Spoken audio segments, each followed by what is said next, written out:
Back in the day, you could log on to YouTube and see Pewdiepie screaming at something scary. I'm coming for you, bro! Or Markiplier facing another gaming nightmare. X marks the spot. Oh my god! Or Coreyxkenshin, making you laugh so hard you forget the jump scares are in the game he's playing. Let's get started.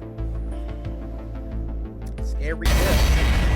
They were the kings of horror gaming in the earlier days of YouTube, but now things are looking a lot different for the genre. As the years went by, these YouTube OGs began to change, or let's say evolve, stepping away from the grind of horror let's plays. But as they are stepping away, there is a new face on the scene, replacing them or possibly starting a whole new legacy. While we really can't blame the OGs for their decisions that were driven by personal growth, family, and ambitions, it left a massive hole to fill in our hearts and in that space in general. For example, Pewdiepie carved a path as the pioneer of horror let's plays. His Amnesia the Dark Descent series is widely regarded as a turning point in YouTube gaming. Pewdiepie didn't just play the game, he made it his own style with cheesy humor and a self-aware commentary style that kept viewers hooked for hours on end as he played. Hey, Pewdie.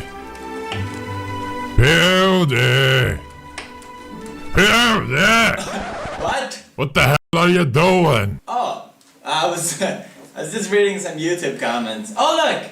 There's one right in here. PewDiePie sucks. His infamous Barrows gameplay became a video that defined his channel in earlier years and most of our childhood, to be honest. I'm coming for you, bro!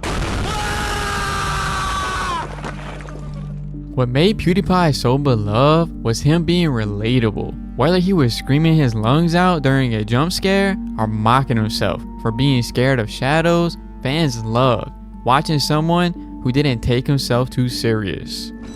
Oh jävlar I helvete! Plant, you scared the fuck out of me!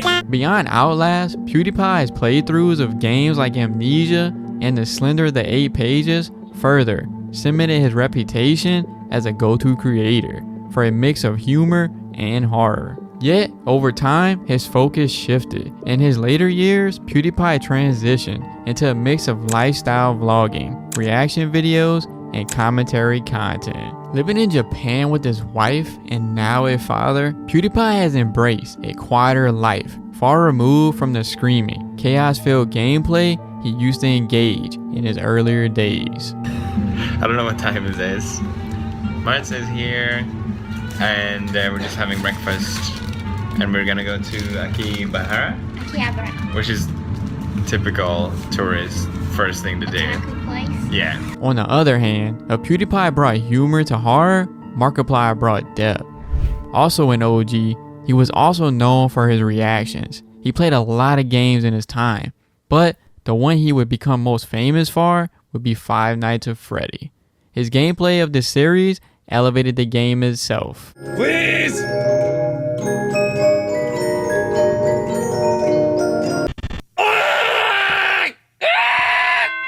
Oh my god! Oh, I did it! Lines like Foxy No and his panicked laughter during close calls became moments that fans replayed for years. Oh, the sounds, I don't like them. Ah, fuck! No! Oh, no! I tried to push it! But it wasn't just Five Nights at Freddy that made Markiplier a legend. His ability to immerse himself in a story and convey raw emotions made him stand out. In his playthrough of Soma, for example, Mark explored deeper philosophical themes about consciousness and humanity, showing fans that horror games could be more than just scares. They could be thought-provoking. His Outlast series was another one that balanced his genuine fear of the game's relentless enemies with his trademark humor. I'm assuming that I still probably need to sneak around this guy because unless I don't, I really have no idea. While many creators burned out or shifted focus, Markiplier stayed loyal to horror gaming, expanding his reach with interactive projects like Day with Markiplier and In Space with Markiplier. One thing about Markiplier is that he has chosen a path of a consistent evolution, expanding beyond the boundaries of traditional gaming. While his name remains huge in the horror genre, Mark has steadily diversified his content. Unlike the other two, Coreyxkenshin brought something different to the table. An infectious personality that turned horror gaming into a community event. Every Sunday, fans could count on Corey to react to the scariest fan-submitted videos, creating a tradition that felt like sitting around a campfire swapping ghost stories. You didn't hear that door?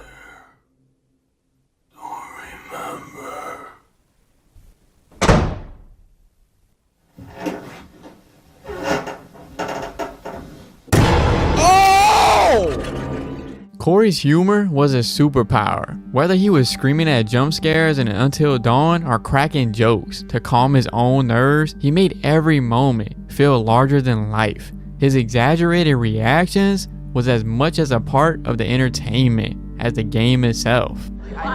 Wait, Chris, the ghost! What? Did you see it? Why the frick did he turn around? Looking at your...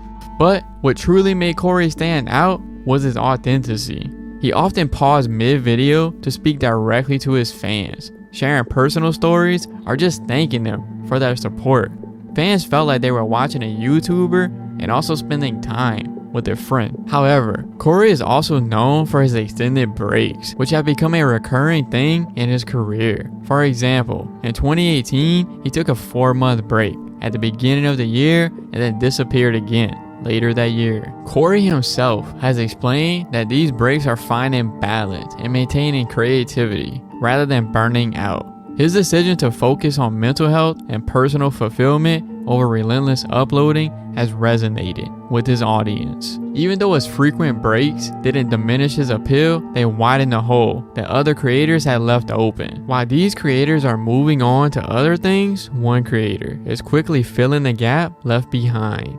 It is 26-year-old streamer Queso. The rise of Queso marks a new chapter in horror gaming content, bridging the gap between the long-form storytelling of YouTube's golden era and the bite-sized high-energy content that thrives on TikTok and YouTube Shorts. There's nobody in the window. Oh my god!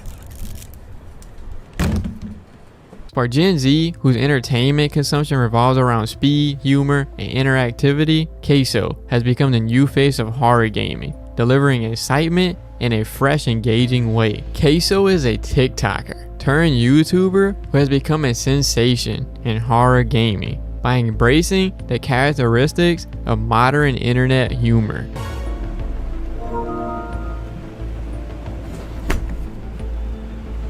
Why is his name not popping up? I need his name!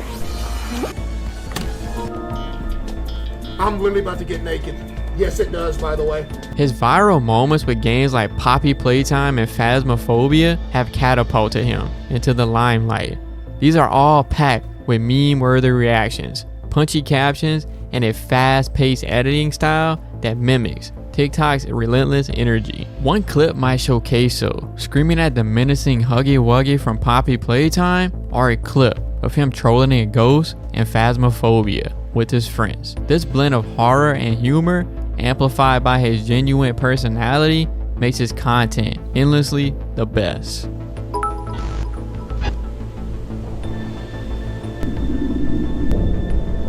Playtime.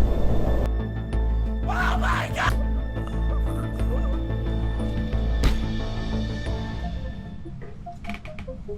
Queso's appeal lies in his understanding of what resonates with today's audience. Traditional Let's Plays where viewers patiently follow along with the creator's journey have largely given way to faster content designed to hook you in seconds. Queso thrives in this format, delivering rapid-fire edits and engaging commentary that feels more like a conversation with a friend than a performance for an audience. Unlike the OGs of YouTube horror gaming who often focus on the gameplay itself, Queso turns his channel into a two-way experience. He actively engages with his audience through polls, memes, and even direct messages. Fans often vote on what games he should play next, send him out-of-pocket challenges during his stream, or troll him with absurd messages that he hilariously reacts to on camera. One of the most unique engagement tactics involves his PlayStation loading screens, where viewers can send him messages that appear live on stream. These moments often devolve into madness, with Queso reading out ridiculous comments like, "You're shaped like a Ferris wheel," or "Jumping causes earthquakes." His ability to laugh along with the jokes even when he's a target shows his relatability. Queso leans heavily into meme culture, not just a consumer, but as a creator. He frequently reacts to fan-made edits, memes, and parodies, showcasing a sense of humor that aligns perfectly with the community's vibe. By making his fans feel like co-creators, he strengthens their connection to his content and ensures they keep coming back for more. Despite his massive popularity, Queso's style raises questions about whether the new wave of horror gaming content can match the depth of the OGs. While creators like Pewdiepie, Markiplier, and Coreyxkenshin focused on storytelling and emotional connections, Queso focused on entertainment and engagement. However, this doesn't diminish his impact. It simply shows that the genre is evolving to meet the needs of a new audience. In a subtle nod to people that came before, Queso occasionally reacts to YouTube videos by the OGs, like him watching Coreyxkenshin's return video, which shows how much he respects the creators who paved the way. Bro came and dropped a 1:47-second video, and it's got 1.4 million likes in 9 hours. Bro's him, dude. It's this bridging of the past and present that makes Queso so compelling. He's not trying to replace the legends, he's building on their legacy, ensuring horror gaming remains relevant for a new generation. But is this evolution better or just different? It depends on how you see it, but I'd like to know what you guys think.